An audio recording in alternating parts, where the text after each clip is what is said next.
Hello class.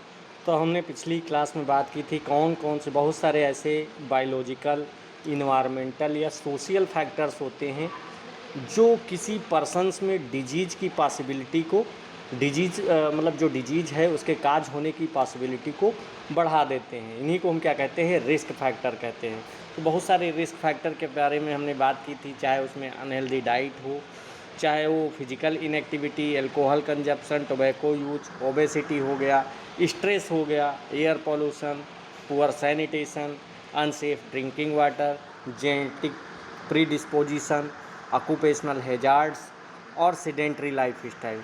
तो इन सब के बारे में हमने बात की थी। ये बहुत सारे ऐसे फैक्टर्स रहते हैं जो क्या करते हैं, किसी पर्सन में डिजीज काज करने की पॉसिबिलिटी को बढ़ा देते हैं। जैसे मान लिया बात करते हैं सेडेंट्री लाइफ स्टाइल की, तो सेडेंट्री लाइफ स्टाइल में मोस्टली पर्सन क्या रहता है, वो कोई फिजिकल एक्टिविटी नहीं करता, बहुत कम फिजिकल एक्टिविटी करता। अब फिजिकल एक्टिविटी नहीं करेगा, उसकी वजह से क्या होगा, वहाँ पे ओबेसिटी या फिर डायबिटीज़ हो गया, हार्ट से रिलेटेड प्रॉब्लम्स वहाँ पे वो बढ़ जाएंगी। उनके कह सकते हैं ये डिजीज़ काज होने की पॉसिबिलिटी वहाँ पे बढ़ जाएगी। ठीक है, तो इन्हीं को क्या कहते हैं, रिस्क फैक्टर कहा जाता है। तो अगर हम डेली वॉकिंग या फिर स्ट्रेचिंग या रेगुलर एक्सरसाइज करेंगे तो उसकी वजह से ये डिजीज़ काज नहीं होगी। अब हम बात करते हैं strategies of the prevention and management of disease.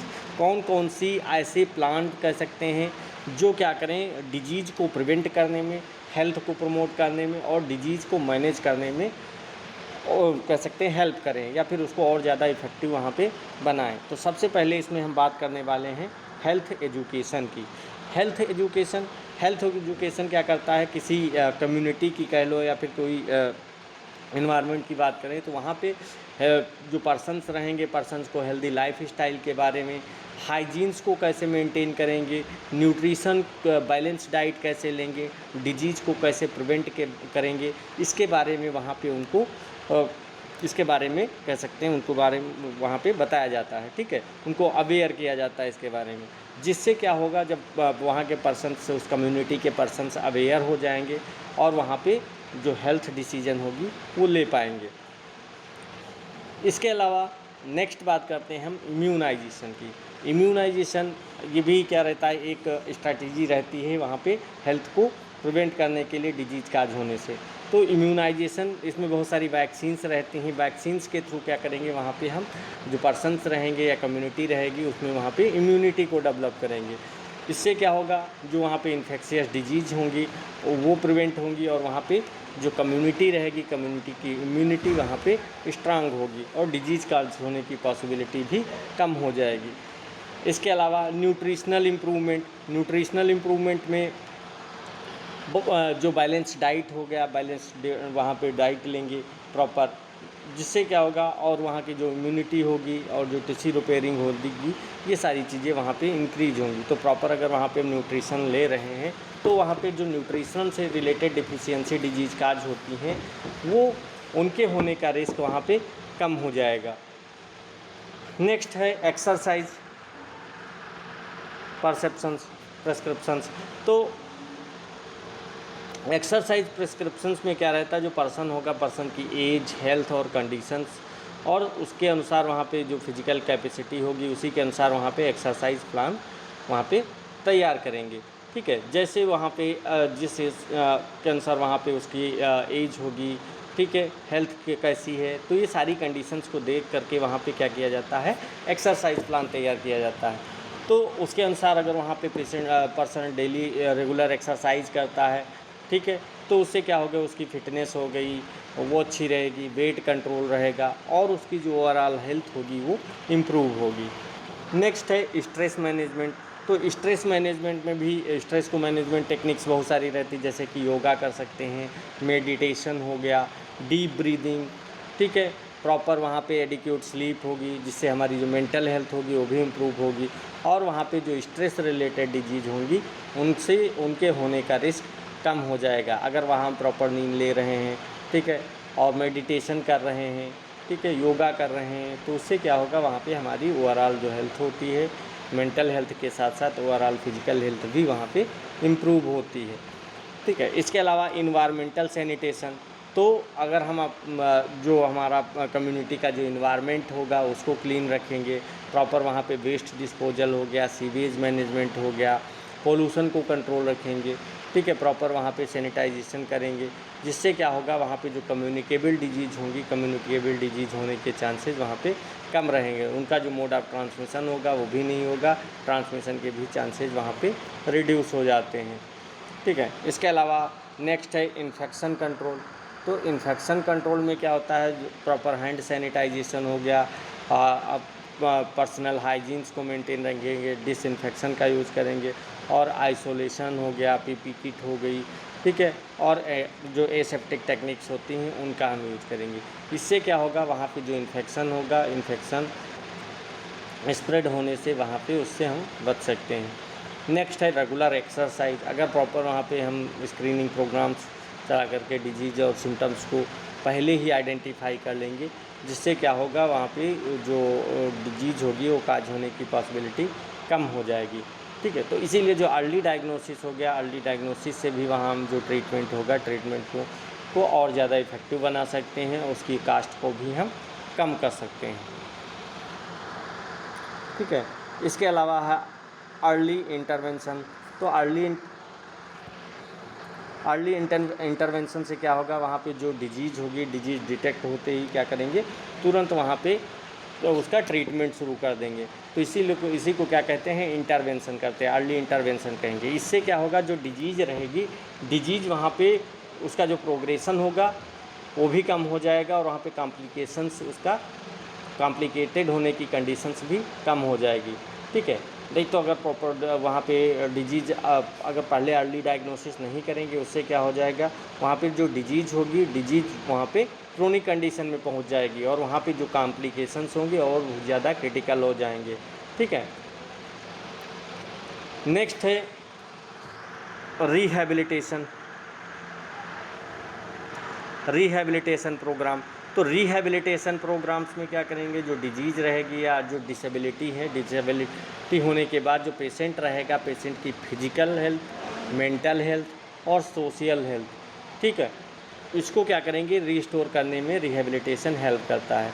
तो मेनली पर्पज़ यही रहता है इसका, जो पेशेंट है, पेशेंट को ज़्यादा से ज़्यादा उसको क्या बनाया जा सके, इंडिपेंडेंस बनाया सके, ठीक है, पर्सनल वहाँ पे डिसेबल ना रहे, और उसको क्या करेंगे, वहाँ पे इंडिपेंडेंस बना सके। तो उसकी जो ऑक्यूपेशनल एबिलिटी हो गई, फिजिकल, मेंटल और सोशल हेल्थ, सारी चीज़ों को हम रिस्टोर करने में हेल्प करते हैं, ठीक है। नेक्स्ट है कम्युनिटी पार्टिसिपेशन। तो कम्युनिटी पार्टिसिपेशन में बहुत सारे जो वहाँ के लोकल पर्सन्स होते हैं, एनजीओज़ हो गई, हेल्थ वर्कर्स हो गए, या कम्युनिटी लीडर्स होते हैं, इनकी कह सकते हैं इन्वॉल्वमेंट वहाँ पे एक्टिव रहते हैं, एक्टिव इन्वॉल्वमेंट इनकी रहती है वहाँ पे, ठीक है।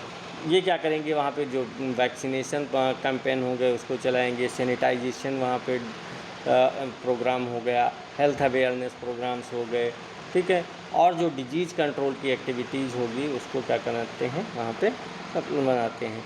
नेक्स्ट हो गई, इसके अलावा गवर्नमेंट हेल्थ के बारे में बात की जाए तो गवर्नमेंट हेल्थ पॉलिसीज़, तो बहुत सारी गवर्नमेंट हेल्थ पॉलिसीज़ भी रहती हैं जो कि पॉपुलेशन को और जो हेल्थ इम्प्रूव करने के लिए वहाँ पे चलाई जाती हैं, ठीक है। तो इसमें बहुत सारी रहती हैं, जैसे नेशनल इम्यूनाइजेशन प्रोग्राम हो गया, नेशनल ट्यूबरकुलोसिस एलिमिनेशन प्रोग्राम हो गया, आयुष्मान भारत हो गया, आयुष्मान भारत के अलावा स्वच्छ भारत मिशन हो गया, और पब्लिक हेल्थ प्रोग्राम्स हो गए। इन सब को क्या किया गया है, इसमें शामिल करते हैं, ठीक है। तो जो ये पॉलिसीज़ हैं, इनका मेनली पर्पज़ क्या रहता है, जो पर्सन्स हैं, किसी कम्युनिटी में पर्सन्स हैं, वो ज़्यादा से ज़्यादा इसको अफोर्ड कर सकें, और वहाँ पे अपनी जो क्वालिटी ऑफ लाइफ होगी उसको और ज़्यादा वहाँ पे बेहतर बना सकें, ठीक है। इसके बाद अब हम नेक्स्ट बात करने वाले हैं role of health care professions. अब हेल्थ केयर प्रोफेशंस जो रहता है उसमें क्या रहेंगे, बहुत सारे ट्रेंड मेडिकल एक्सपर्ट रहते हैं जो कि क्या करेंगे, हेल्थ प्रमोशन को या फिर डिजीज़ प्रिवेंशन हो गया, उसको कैसे डायग्नोस करना है, ट्रीटमेंट कैसे देना है, रिहेबिलिटेशन कैसे करना है, इसमें एक इम्पॉर्टेंट रोल प्ले करते हैं, ठीक है। तो इसमें कौन कौन आएंगे, जैसे डॉक्टर्स हो गए, नर्सेज हो गई, और तुम्हारा फिजियोथेरेपी के लिए फिजियोथेरेपिस्ट हो गए, ब्लड टेस्ट के लिए जो टेस्ट्स रहते हैं उनके लिए जो VMLT प्रोफेशनल्स रहते हैं, नेचुरोपैथिस्ट हो गए, ठीक है, पब्लिक हेल्थ एक्सपर्ट हो गए, डाइटिशियंस हो गए, साइकोलॉजिस्ट हो गए। तो ये सारे जितने भी ये सारे कह सकते हैं एक्सपर्ट रहते हैं, ये क्या करते हैं, हेल्थ केयर प्रोफेशंस में रहते हैं, एक इम्पॉर्टेंट रोल इसमें प्ले करते हैं। अब इसमें रोल क्या रहता है हेल्थ केयर प्रोफेशंस का, जो प्रोफेशनल्स रहते हैं? तो सबसे पहले हेल्थ केयर प्रोफेशनल्स का पहला रोल होता है एजुकेट द पब्लिक, ठीक है। जो वहाँ के हेल्थ प्रोफेशनल्स लोग होते हैं, ये हेल्थ एजुकेशन वहाँ पे प्रोवाइड करते हैं कि कैसे जो डिजीज़ है, डिजीज़ को कैसे प्रिवेंट करेंगे, वैक्सीनेशन हो गया, न्यूट्रिशन के बारे में, डाइट, हेल्दी डाइट कैसे लेंगे, ठीक है, कैसे हेल्दी लाइफ स्टाइल को हम वहाँ पे अप्लाई करेंगे अपनी लाइफ में। तो इसके बारे में वो क्या करते हैं, जागरूक करते हैं, ठीक है। पब्लिक अवेयरनेस को बढ़ाने का काम करते हैं, जिससे क्या होगा, वहाँ पे जो डिजीज़ का रिस्क होगा वो भी कम हो जाएगा और जो कम्युनिटी हेल्थ होगी वो भी इम्प्रूव हो जाएगी। नेक्स्ट है आइडेंटिफाई रिस्क फैक्टर। इसके अलावा जो हेल्थ केयर प्रोफेशनल्स होते हैं, क्या करते हैं, डिजीज़ होने से पहले ही रिस्क फैक्टर को आइडेंटिफाई कर लेते हैं। तो इसमें क्या कर पूछते हैं, तुम्हारी फैमिली हिस्ट्री क्या है, ओबेसिटी हो गया, स्मोकिंग, या फिर उससे रिलेटेड जो भी प्रॉब्लम्स होती है, हाइपरटेंशन हो गया, डायबिटीज़ हो गया, ठीक है, या फिर ऑक्यूपेशनल हैज़ार्ड्स के बारे में वो असेसमेंट करते हैं, ठीक है। तो इन चीज़ों को अर्ली आइडेंटिफाई करने के बाद वहाँ पे जो प्रिवेंशन होगा, प्रिवेंशन को वहाँ पे प्रिवेंट करने के मेजर्स को वहाँ पे टाइमली स्टार्ट कर सकते हैं। नेक्स्ट है इसके अलावा डायग्नोसिस डिजीज़ अर्ली। जो डिजीज़ रहेगी अर्ली, उसको डायग्नोस करने में ये इम्पॉर्टेंट रोल प्ले करते हैं। जब अर्ली डायग्नोस हो जाएगी तो उसको मैनेजमेंट कैसे करेंगे, ठीक है। तो इन चीज़ों के बारे में वहाँ पे वो एक इम्पॉर्टेंट रोल प्ले करते हैं, जिससे क्या होगा, वहाँ पे जो डिजीज़ होगी या फिर जो सिम्टम्स, फिजिकल एग्जामिनेशन या फिर लेबोरेटरी इन्वेस्टिगेशन, इनके थ्रू ये क्या करते हैं, डिजीज़ को वहाँ पे आइडेंटिफाई कर लेते हैं। तो अर्ली डायग्नोसिस के बाद वहाँ पे ट्रीटमेंट भी तुरंत शुरू हो जाता है और वहाँ पे जो कॉम्प्लिकेशंस होंगी वो भी कम हो जाती हैं, ठीक है, उनके कॉम्प्लिकेशंस होने के चांसेस भी रिड्यूस हो जाते हैं, ठीक है। नेक्स्ट है प्रिवेंटिव, जो प्रोवाइड अप्रोप्रिएट ट्रीटमेंट।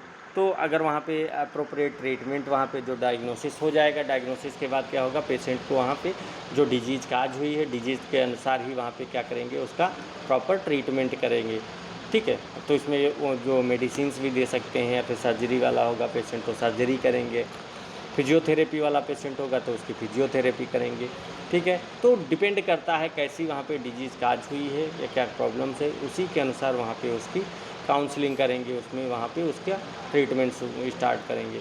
और जब सही ट्रीटमेंट वहाँ पे देंगे तो डिजीज़ भी कंट्रोल होगी और वहाँ पे रिकवरी भी फास्ट होगी।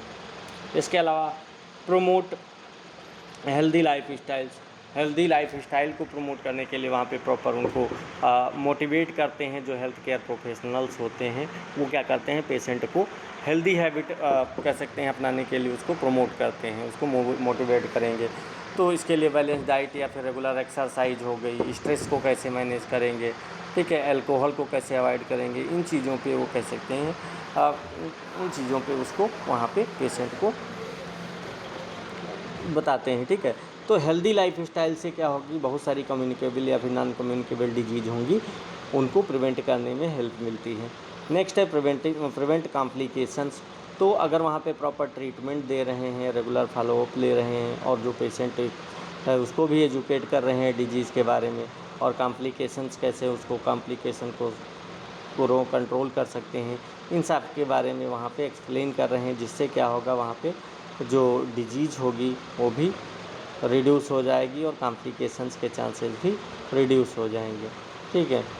तो ये अलग अलग कंडीशंस रहती हैं, जिसमें जैसे मान लिया इसमें क्या हो गया, मान लिया कोई किसी पर्सन के डायबिटीज़ की कंडीशन है, तो डायबिटीज़ में क्या रहता है, वहाँ पे फुट केयर और आई एग्जामिनेशन के लिए डॉक्टर्स हमेशा एडवाइस करते रहते हैं, वहाँ पे उसको बताते रहते हैं, जिससे क्या हो गया, वहाँ पे चांसेस कम होते हैं वहाँ पे डिजीज़ को प्रोग्रेशन के लिए, और वहाँ पे डिजीज़ को कंट्रोल करने में भी हेल्प मिलती है इससे, और वहाँ पे जो पेशेंट होगा उसके अंदर भी कॉम्प्लिकेशंस के चांसेस कम हो जाएंगे। इसके अलावा कंडक्ट रिहैबिलिटेशन। तो कंडक्ट रिहैबिलिटेशन में क्या होगा, जो डिजीज़ रहेगी या फिर जो इंजरी हुई है, सर्जरी हुई है, सर्जरी के बाद वहाँ पे रिहैबिलिटेशन प्रोग्राम्स होंगे, उनको चलाने का काम करते हैं, ठीक है।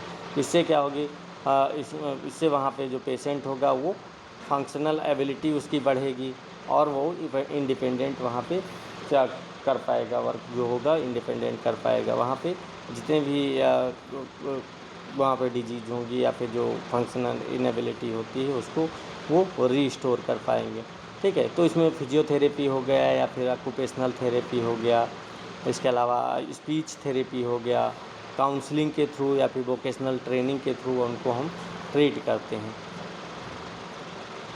नेक्स्ट है मॉनिटर लॉन्ग टर्म आउटकम्स। तो जो मान लिया किसी के क्रोनिक डिजीज़ की कंडीशन है, तो क्रोनिक डिजीज़ में क्या होता है, जो पेशेंट हो गया, पेशेंट की हेल्थ को वहाँ पे डेली क्या करेंगे, फॉलोअप उसका लेना ज़रूरी रहता है। ठीक है, तो जो हेल्थ केयर प्रोफेशनल्स रहते हैं ये ट्रीटमेंट रिस्पांस कैसा है, डिजीज़ का प्रोग्रेशन कैसा है, कोई साइड इफ़ेक्ट तो नहीं हो रहा है, इन सब को मॉनिटर करते रहते हैं। ठीक है, और अगर रिक्वायरमेंट पड़ी तो वहाँ पे प्रॉपर ट्रीटमेंट प्लान भी वो क्या कर सकते हैं, चेंज कर सकते हैं या फिर उसको आगे वही रख सकते हैं। ठीक है, तो कंडीशन पे, पेशेंट की कंडीशन पे डिपेंड करेगा, क्या कंडीशन है पेशेंट की, वहाँ पे उसको इम्प्रूवमेंट हो रहा है डिजीज़ से कि नहीं हो रहा है, ये सारी चीज़ें वहाँ पे रहेंगी। नेक्स्ट है सपोर्ट मेंटल हेल्थ। तो फिजिकल इलनेस के साथ साथ कभी क्या रहती है, मेंटल हेल्थ को भी वहाँ पे ध्यान में रखना आवश्यक है, क्योंकि जो मेंटल हेल्थ होगी उसमें जो पेशेंट रहेगा उसको साइकोलॉजिकल सपोर्ट की रिक्वायरमेंट रहती है। तो जो हेल्थ केयर प्रोफेशनल्स रहते हैं ये क्या करते हैं, जो स्ट्रेस है, एंजाइटी है, डिप्रेशन की कंडीशन है और जो इमोशनल प्रॉब्लम्स हैं उनको आइडेंटिफाई करके उनकी काउंसलिंग करेंगे और वहाँ पे साइकोलॉजिकल सपोर्ट भी प्रोवाइड करते हैं। ठीक है, इससे क्या होगा, वहाँ पे जो पेशेंट होगी उसकी रिकवरी फास्ट होगी और वहाँ जो पेशेंट है वो क्वालिटी ऑफ लाइफ उसकी अच्छी होगी। इसके अलावा नेक्स्ट है इनकरेज पेशेंट सेल्फ मैनेजमेंट। तो हेल्थ केयर प्रोफेशनल्स क्या करते हैं, पेशेंट को अपनी डिजीज़ को खुद से कैसे पेशेंट अपनी डिजीज़ को मैनेज कर पाएगा इसके बारे में वहाँ पे एजुकेट करते हैं। इसमें बहुत सारी कैसे इसमें क्या बताते हैं, जो मेडिसिन्स हैं उसको टाइम पे कैसे लेंगे। ठीक है, और वहाँ पे हेल्दी डाइट कैसे अपनाएंगे, रेगुलर एक्सरसाइज करना हो गया, ब्लड शुगर चेकअप हो गया या ब्लड प्रेशर को कैसे मॉनिटर करेंगे। तो इन सब का फॉलोअप के साथ साथ वहाँ पे उनको आप कह सकते हैं इसके बारे में मैनेज करने के बारे में उनको बताते हैं।